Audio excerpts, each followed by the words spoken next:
Hello नमस्ते, learn and work Hindi YouTube channel में आपका स्वागत है। इस वीडियो में हम आज ग्रीव्स के 599 BS6 इंजन में लगे अल्टरनेटर को चेक करने का तरीका बताने वाले हैं। इस वीडियो को देखने के बाद आप अल्टरनेटर को कंप्लीटली डायग्नोस कर पाएंगे। तो चलिए आज का यह इंटरेस्टिंग टॉपिक शुरू करते हैं।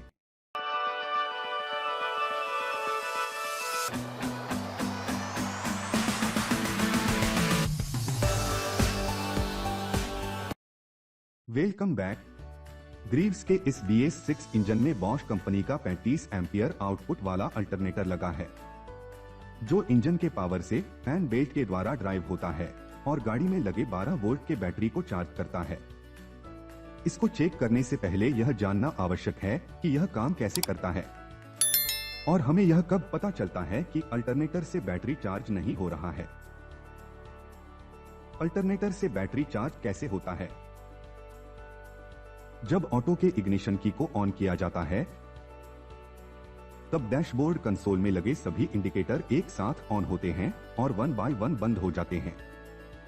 लेकिन बैटरी चार्जिंग इंडिकेटर और engine oil pressure indicator on ही रहते हैं। इसके बाद जब इग्निशन की से इंजन को स्टार्ट किया जाता है, तब इंजन स्टार्ट होने के साथ ही दोनों इंडिकेटर ऑफ हो जाते हैं।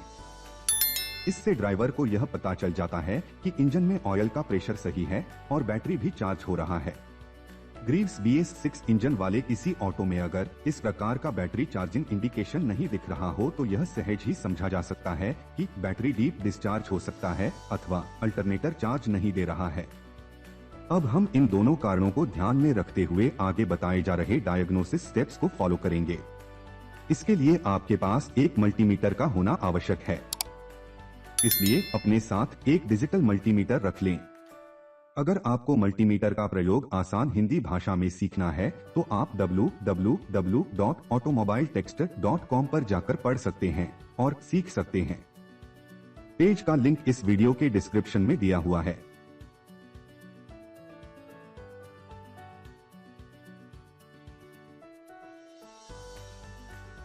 स्टेप 1, इग्निशन की को ऑफ मोड में रखें।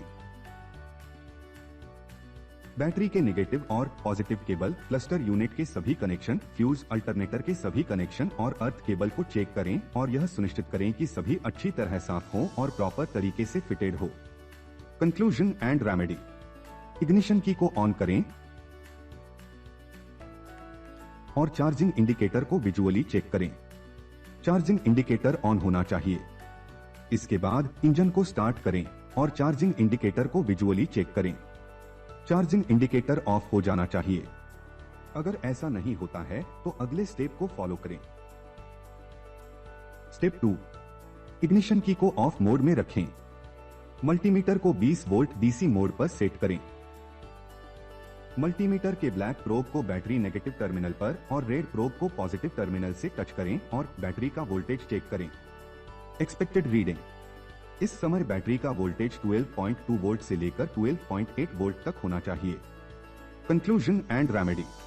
नंबर 1, अगर बैटरी का वोल्टेज 9 वोल्ट या इससे कम दिखा रहा हो, तो इसका मतलब यह है कि बैटरी डीप डिस्चार्ज है और इसको बैटरी से बाहर निकालकर इलेक्ट्रिसिटी पर चार्ज करने की आवश्यकता है। नंबर 2, अगर बैटरी का वोल्टेज 12.2 वोल्ट या इससे अधिक है, तो इसका मतलब यह है कि बैटरी ओके कंडीशन में है। स्टेप 3, इंजन को स्टार्ट करें और इंजन को आइडल मोड में रखें, यानी एक्सेलरेटर को छोड़कर रखें। मल्टीमीटर को 20 वोल्ट DC मोड पर सेट करें। अब बैटरी का वोल्टेज चेक करें। मल्टीमीटर के ब्लैक प्रोब को बैटरी नेगेटिव टर्मिनल पर और रेड प्रोब को पॉजिटिव टर्मिनल पर टच करें। Expected reading. इस समय बैटरी का वोल्टेज 13.2 वोल्ट से लेकर 14.5 वोल्ट के बीच होना चाहिए। यहाँ एक बात का जानना आवश्यक है कि इंजन स्टार्ट होने के साथ वोल्टेज 12.5 वोल्ट से 14.5 वोल्ट तक धीरे धीरे बढ़ता है। अगर आपने एक्सलेटर नहीं लिया, तो इंजन स्टार्ट होने से लेकर अगले 5-6 मिनट में चार्जिंग रेट 13.5 वोल्ट तक पहुंच जाता है। एक्सलेटर लेने पर यह अधिकतम 14.5 वोल्ट तक पहुंच जाएगा। Conclusion and remedy. नंबर 1, अगर बैटरी का वोल्टेज मल्टीमीटर में अधिकतम 14.5 वोल्ट तक शो कर रहा हो तो यह सिद्ध होता है कि अल्टरनेटर ठीक से काम कर रहा है।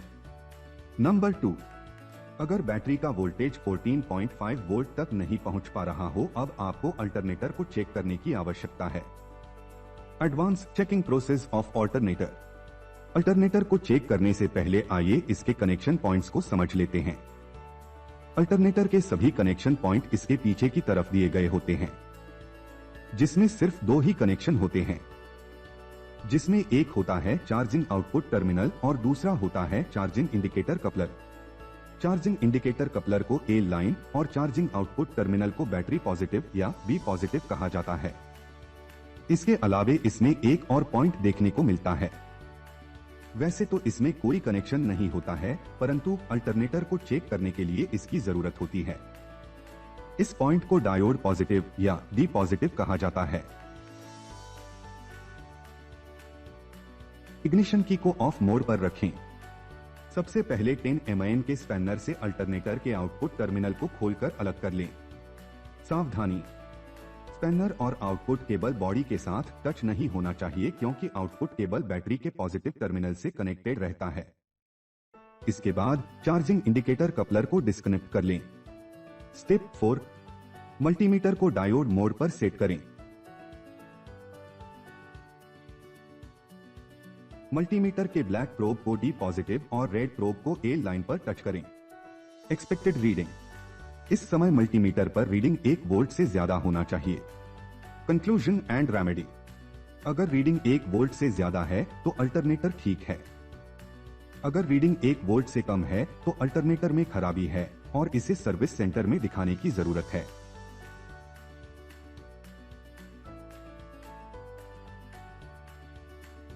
स्टेप 5, मल्टीमीटर को डायोड मोड पर ही रखें। मल्टीमीटर के रेड प्रोब को डी पॉजिटिव और ब्लैक प्रोब को ए लाइन पर टच करें। Expected reading. इस समय मल्टीमीटर पर रीडिंग नो या ओएल शो होना चाहिए। Conclusion and remedy. अगर रीडिंग नो या ओएल शो कर रहा है तो अल्टरनेटर ठीक है।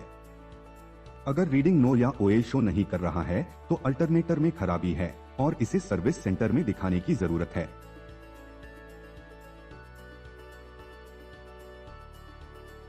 स्टेप 6, पुनः मल्टीमीटर को डायोड मोड पर ही रखें। मल्टीमीटर के ब्लैक प्रोब को बी पॉजिटिव और रेड प्रोब को अल्टरनेटर बॉडी से टच करें। Expected reading. इस समय मल्टीमीटर पर रीडिंग डीसी वोल्टेज 0.7 से लेकर 1.1 तक होना चाहिए। Conclusion and remedy. अगर रीडिंग 0.7 से लेकर 1.1 तक आ रहा है तो अल्टरनेटर ओके कंडीशन में है।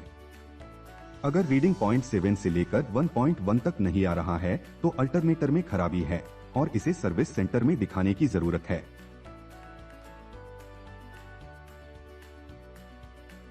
पुनः मल्टीमीटर को डायोड मोड पर ही रखें।